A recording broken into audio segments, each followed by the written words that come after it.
அவர் ஒரு தலைவர் மட்டுமல்ல, தலைவர்களுக்கு தலைவரை உருவாக்கிய தலைவர் மரியாதைக்குரிய எல்ஜி அவர்கள்.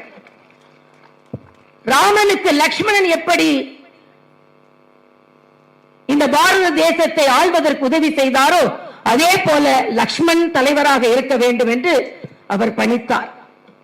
அடுத்து இந்த தமிழகத்திற்கு கிருபை தேவையாக இருக்கிறது என்று கிருபாநிதியை தலைவராக்கினார்.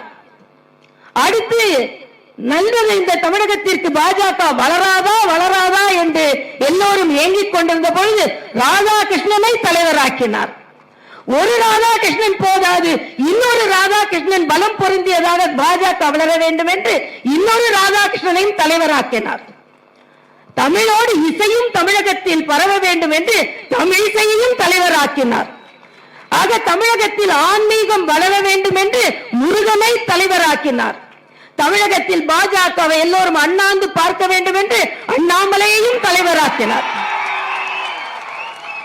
ஆக இன்று நரேந்திரன், மத்தியில் உள்ள நரேந்திரன் வழியை இங்கே நாகேந்திரன் வெற்றிகரமாக எடுத்து செல்ல வேண்டும் என்று விண்ணிலிருந்து நயினார் நாகேந்திரன் அவர்களையும் அவர் ஆசீர்வதித்துக் கொண்டிருக்கிறார்.